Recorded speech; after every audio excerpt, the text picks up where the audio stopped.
nous avons une demi-heure pour trouver la solution, de la façon de résoudre l'équation de la présence des femmes dans les sciences, qui a été encore rappelée hier par le ministre de l'Éducation nationale, qui a dit « je vais atteindre la parité filles-garçons dans les maths ». Je vous présente nos invités ce soir. Clémence Perronnet, donc vous êtes sociologue, chercheuse à l'agence Phare. Votre thèse de doctorat portait sur la construction sociale du goût pour les sciences, pour essayer de comprendre justement l'absence relative des femmes dans les sciences. Vous en avez tiré un livre publié l'an dernier intitulé « La bosse des maths n'existe pas ». Donc c'est intéressant, vous nous expliquerez pourquoi. Oumaima Bouanane, vous avez intégré l'IX en 2020. Vous êtes passionnée par l'architecture, le bâtiment, les grands projets, le génie civil. Vous aimeriez vous orienter vers les ponts et chaussées. Vous n'aviez pas du tout l'ambition de faire une école d'ingénieur et encore moins d'intégrer l'IX. Vous m'avez dit avoir passé le concours de l'IX pour vous échauffer. Donc, formidable échauffement. Bravo.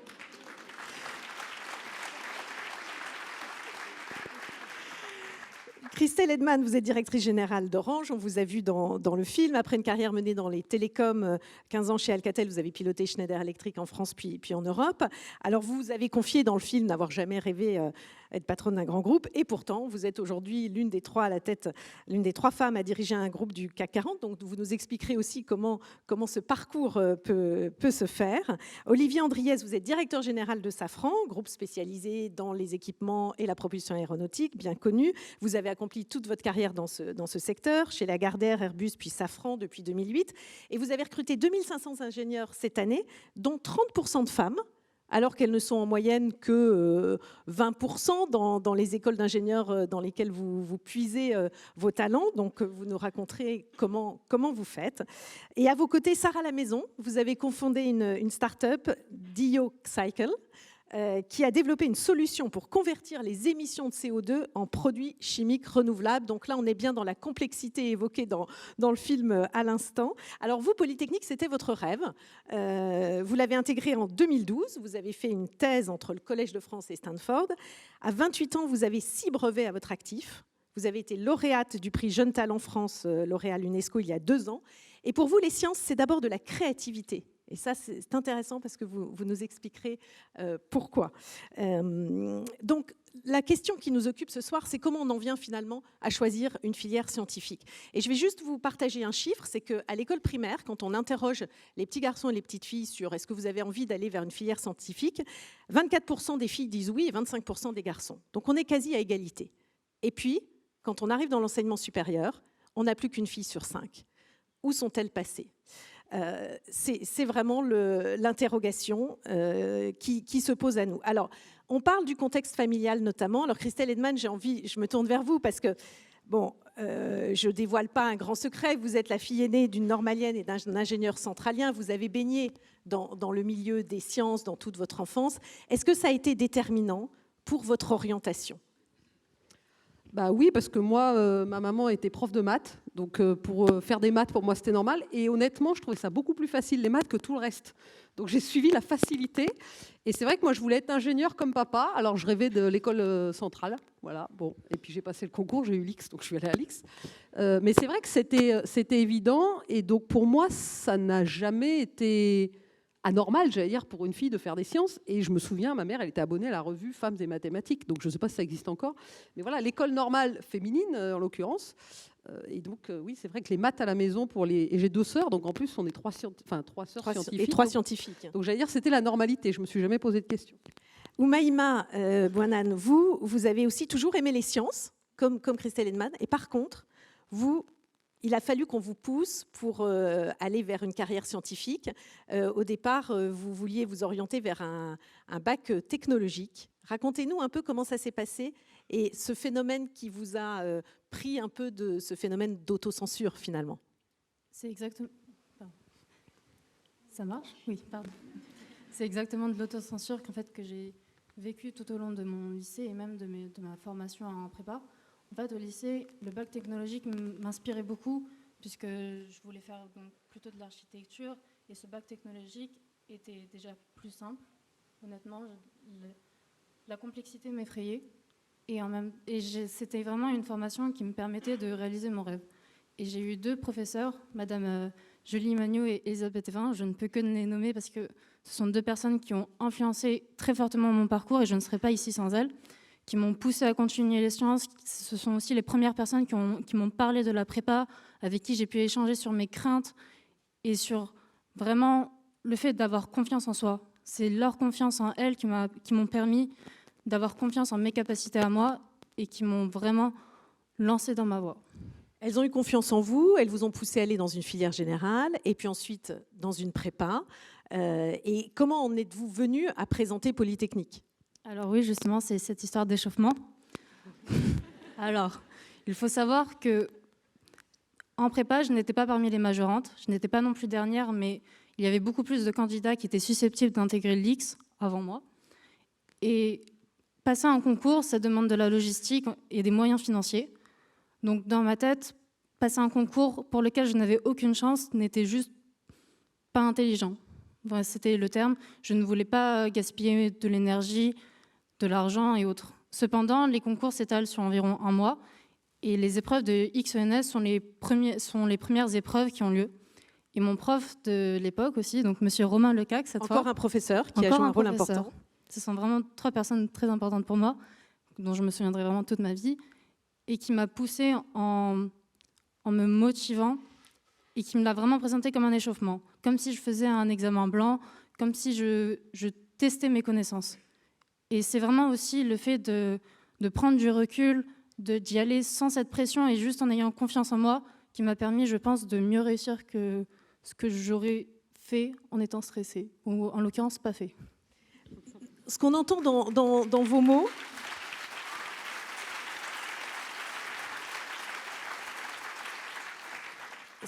vos mots, Oumaima, c'est la question de la confiance, c'est un peu aussi la peur de l'échec.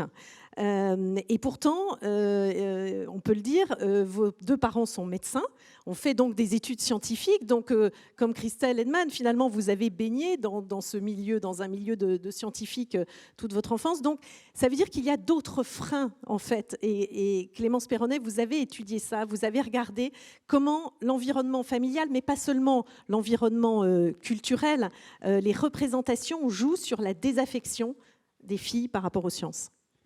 Oui, tout l'enjeu pour la sociologie, c'est d'essayer de donner du sens au fait qu'il y a si peu de filles en sciences et d'essayer de prendre toutes ces trajectoires individuelles et de voir ce qu'elles ont en commun.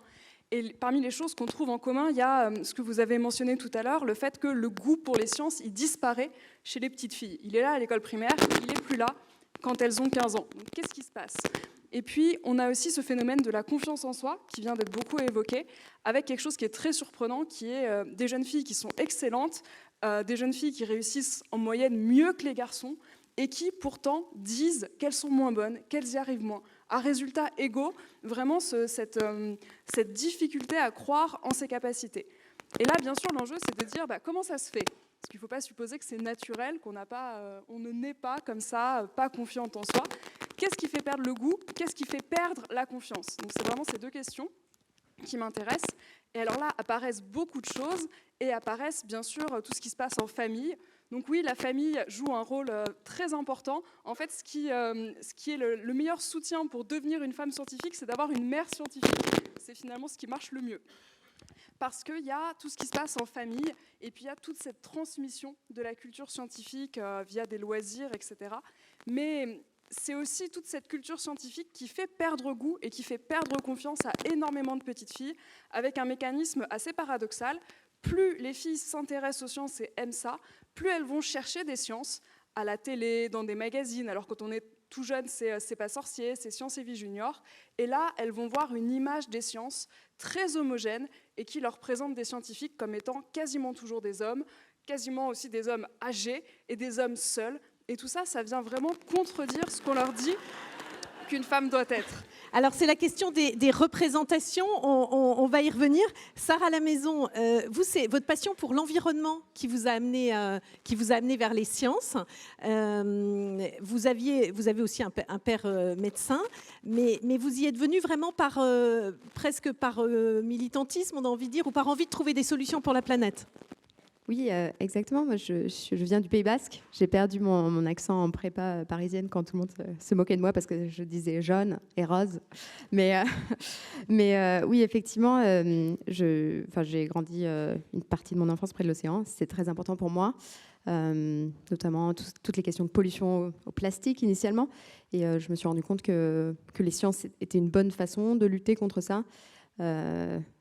Essayer de comprendre les choses plutôt que de les craindre. Et donc, j'ai choisi de faire une prépa et ensuite une thèse, du coup, pour continuer à essayer de vraiment comprendre les choses, pour essayer de faire quelque chose et d'avancer. Alors, au début, j'étais partie vraiment sous l'angle plastique et puis ensuite, j'ai réalisé que tout finalement tout se brûlait sous forme de CO2, donc que le CO2 englobait beaucoup plus de problèmes. Et donc, c'est comme ça que j'ai fini par travailler sur le CO2. Et Sarah Lamaison, des professeurs ont joué un rôle aussi important pour vous? Oui, très. Donc, j'ai eu la chance d'avoir des très bons professeurs. Alors, à la fois en grec ancien, j'adorais le grec ancien, et en physique-chimie, Madame Pardessus, qui était d'ailleurs une normalienne et qui était exceptionnelle. Et ça m'a beaucoup inspirée, ne serait-ce que de comprendre les choses tout simplement et de voir, de ne pas manquer d'étapes. Je pense qu'il y a beaucoup de ça aussi, peut-être, je ne sais pas si c'est pour les filles, mais en tout cas pour les gens en général, rater une étape dans le raisonnement et ensuite les gens lâchent pas mal les choses. Et moi j'ai eu de la chance d'avoir des professeurs qui m'ont jamais lâché et donc que j'ai jamais lâché. Et voilà, c'était important. Olivier Andriès, vous avez fait partie des 30 grands patrons, Christelle Edman également d'ailleurs, qui avait signé cette tribune en mars 2022 pour la réintroduction des mathématiques dans le cursus obligatoire au lycée. Et donc vous insistez beaucoup sur cette question de l'enseignement des maths, du rôle évidemment des professeurs. Est-ce que vous pouvez nous dire pourquoi c'est important finalement de faire des maths aujourd'hui? C'est important parce que la France est reconnue encore aujourd'hui comme étant un pays qui forme des ingénieurs et qui a une certaine excellence en mathématiques. Et c'est ça qui fait l'attractivité du pays, c'est ça qui fait qu'un certain nombre d'investisseurs viennent développer des activités en France. Et donc, le fait de désarmer sur les maths, c'est une bombe à retardement sur l'attractivité et la compétitivité du pays. Donc c'est pour ça que nous avons été un certain nombre de dirigeantes et dirigeants d'entreprises à signer effectivement cet appel il y a quelque temps, avant les élections présidentielles, qui s'appelait « Sauver les maths », parce qu'on estimait qu'effectivement la compétitivité à moyen terme du pays était à risque. Mais au-delà de cela, cette réforme du bac qui a été faite et qui rendait les maths optionnelles a eu un effet très négatif également sur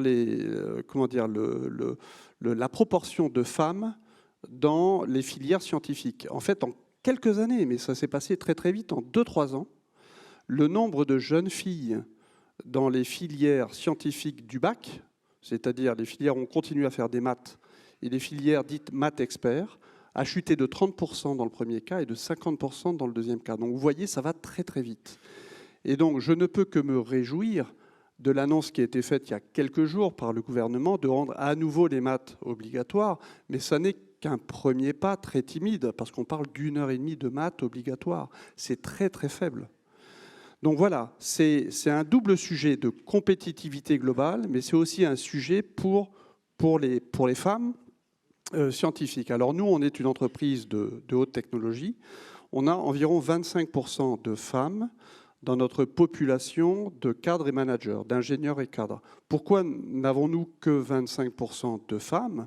C'est tout simple. C'est parce que si je puis dire, notre source d'approvisionnement, nous recrutons en fait essentiellement dans les écoles d'ingénieurs. On ne recrute pas dans les écoles de commerce. Et les écoles d'ingénieurs aujourd'hui, la proportion de femmes, de filles, c'est 20 à 25%. Donc tout se joue même avant. Ça se joue en seconde, en troisième, en première. C'est là que les vocations naissent. Et je crois qu'il est fondamental, l'éducation nationale, les professeurs ont un rôle fondamental à jouer. Souvent, les vocations se font à partir d'une rencontre quand un déclic se crée. Et donc, il est, je crois, très important de bien faire comprendre que les maths, c'est une porte qui permet d'exprimer un talent et après ça de transformer en fait et d'adresser des défis qui sont des défis d'humanité comme la décarbonation, la transition climatique, mais également bien d'autres défis. Et donc faire comprendre aux jeunes filles qui ont 15 ans qu'effectivement par les maths, elles peuvent comprendre la complexité de certains problèmes et in fine aider à adresser des défis significatifs, des défis mondiaux. Je pense que c'est un message important qu'il faut continuer à faire passer avec force. Mais s'orienter vers les maths aujourd'hui et vers les filières scientifiques, pour une jeune fille, c'est quand même s'orienter dans un environnement majoritairement masculin. Et ça peut aussi être un frein. Christelle Edman, vous dites dans le film que finalement, vous avez eu le déclic, vous l'avez réalisé quand vous êtes devenue DRH. Comment on fait pour dire aux jeunes filles pendant l'école, mais ensuite dans une entreprise comme la vôtre, comme Orange, que vous allez arriver dans un environnement qui est quand même un environnement accueillant, même si vous êtes une minorité?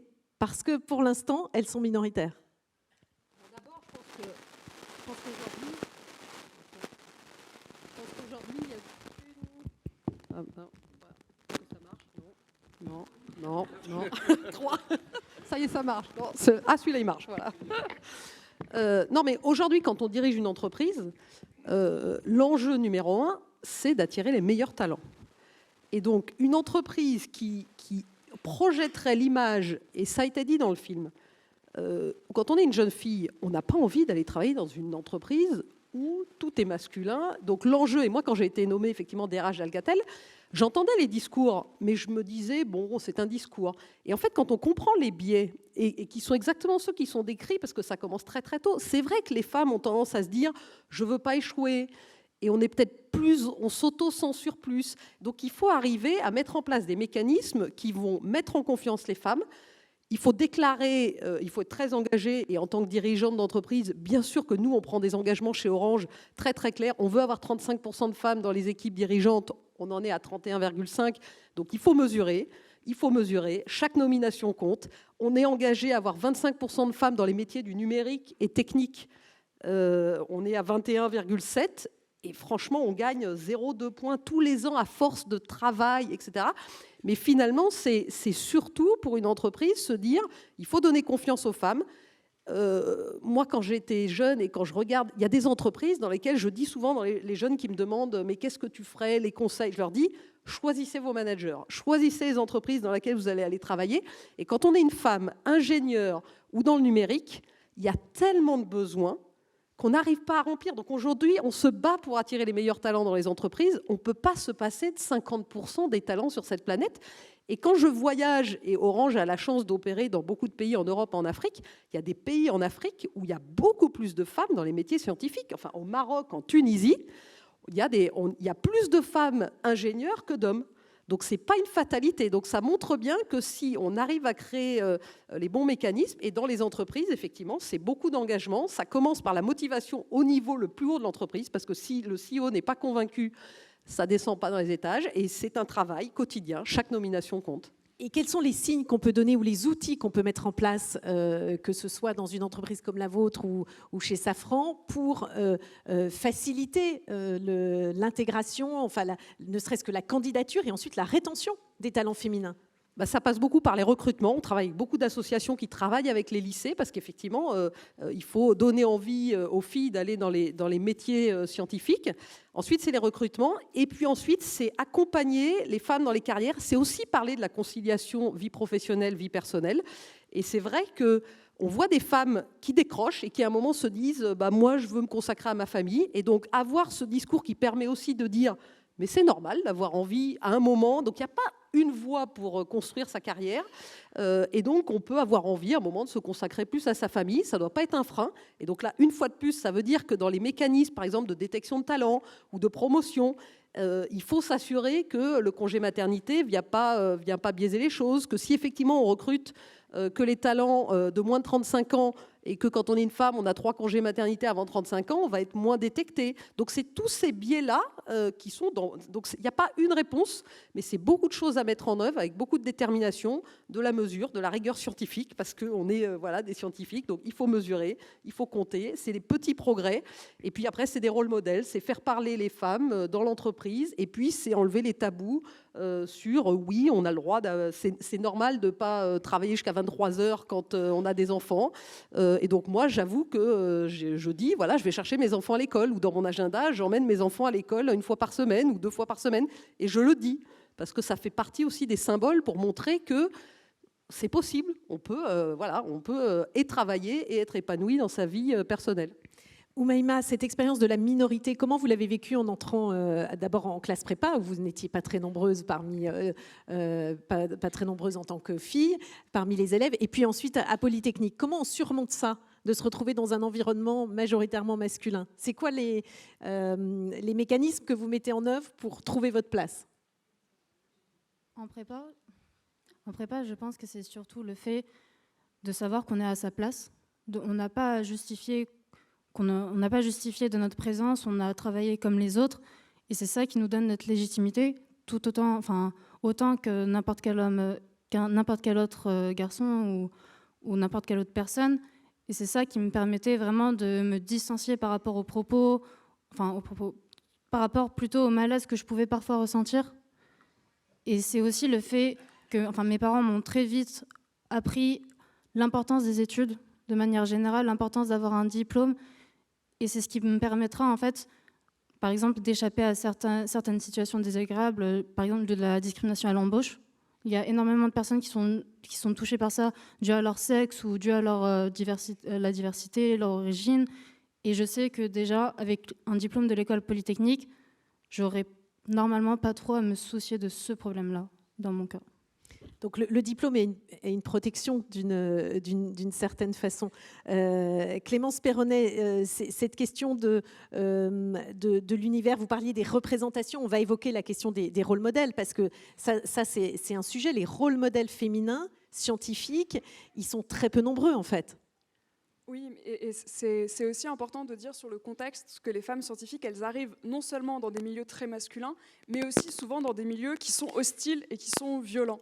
Et je pense que c'est très important de ne pas nier ça, parce que si on nie qu'il y a du sexisme et qu'il y a de la violence contre les femmes partout et dans les sciences en particulier, ça empêche les femmes de comprendre pourquoi elles sont mal à l'aise ou pourquoi elles ont peu confiance en elles. Et le fait de ne pas reconnaître ça, c'est très courant. Dans les enquêtes qu'on fait en sociologie auprès des jeunes filles qui sont dans les filières scientifiques, j'en fais notamment, je leur dis « Est-ce que tu rencontres du sexisme ?» La première réponse est toujours « non ». 3 minutes plus tard, il y a toujours « Ah, quand même, le jour où on m'a dit, on m'a fait, etc. » Donc c'est important de dire qu'il y en a, et les femmes qui sont donc moins de 30% dans les filières d'ingénierie, les filières techniques, les enquêtes anonymes nous montrent aussi à quel point 60% d'entre elles parlent de harcèlement sexuel, 85% d'entre elles disent qu'elles ne sont pas reconnues, qu'on leur coupe la parole en réunion, etc. Donc c'est important de reconnaître qu'il existe tout ça pour ne pas nier ce que vivent les femmes. Et ce que vous dites aussi, c'est qu'on manque de modèles d'intelligence féminine. Et ça, c'est intéressant, parce que ce soit dans la fiction ou voilà, au-delà de Marie Curie, vers qui peut-on se projeter pour se dire c'est possible pour moi?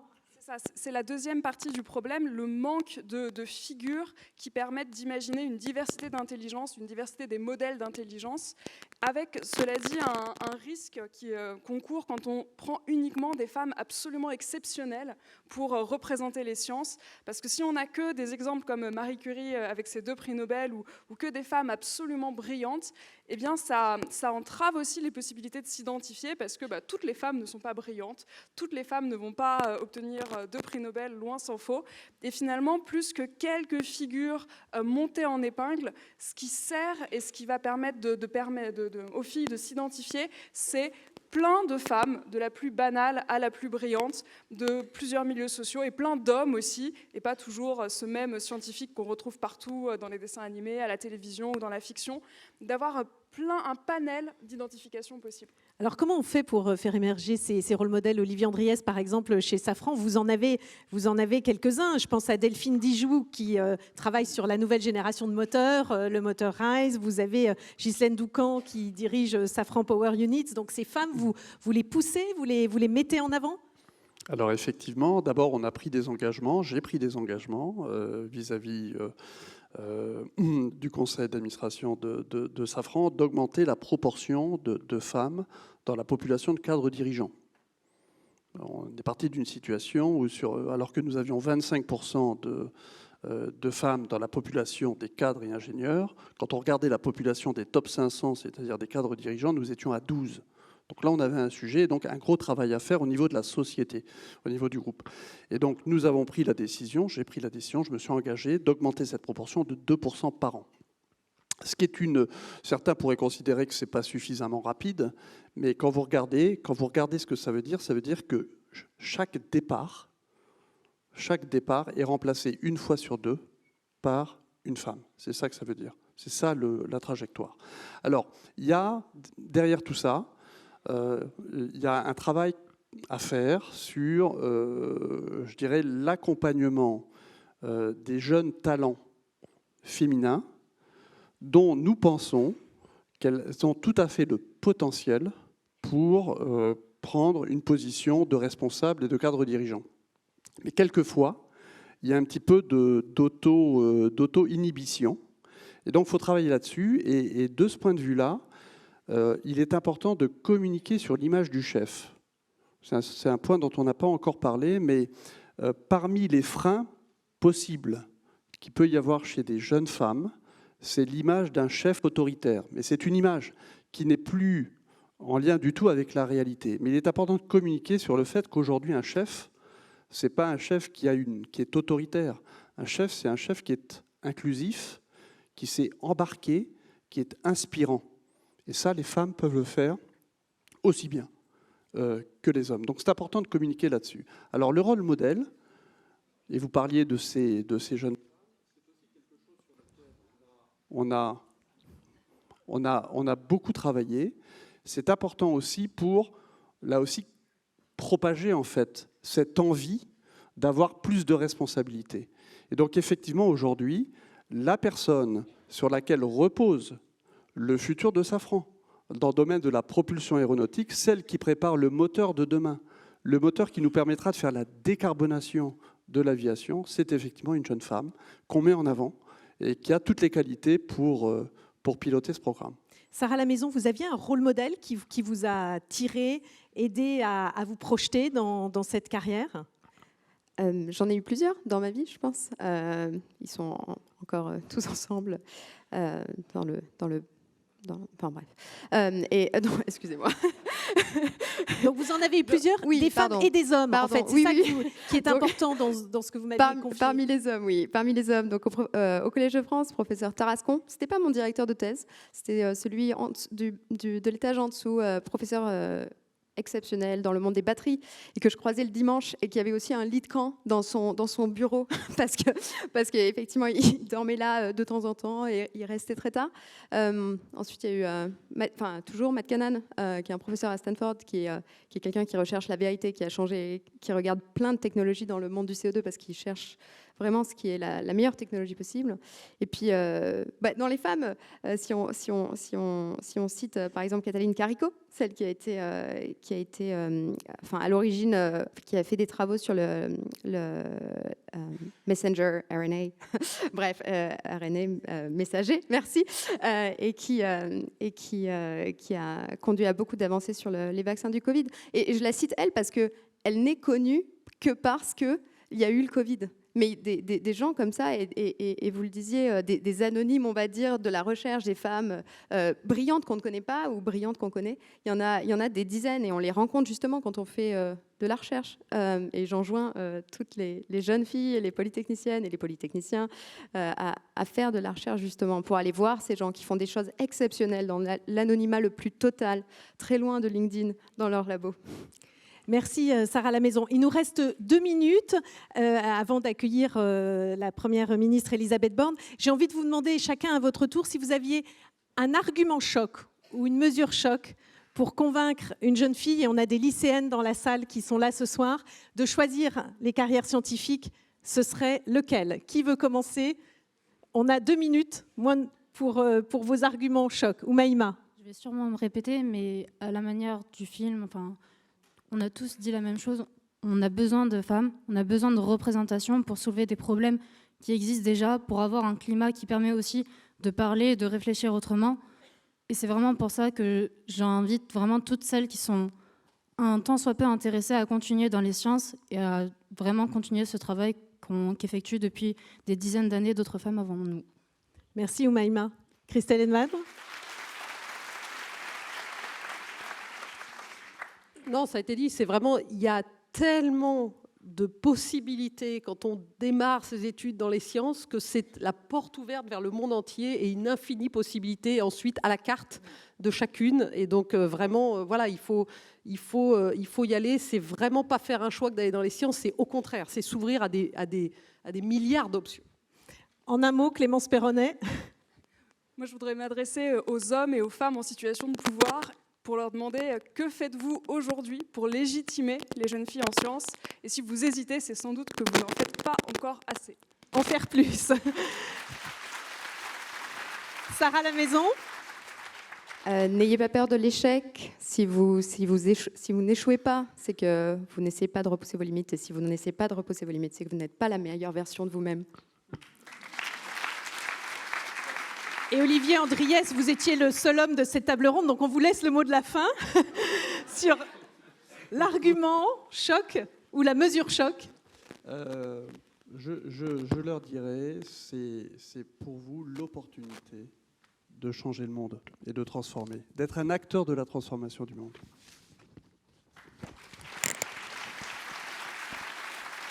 Merci à tous, merci beaucoup.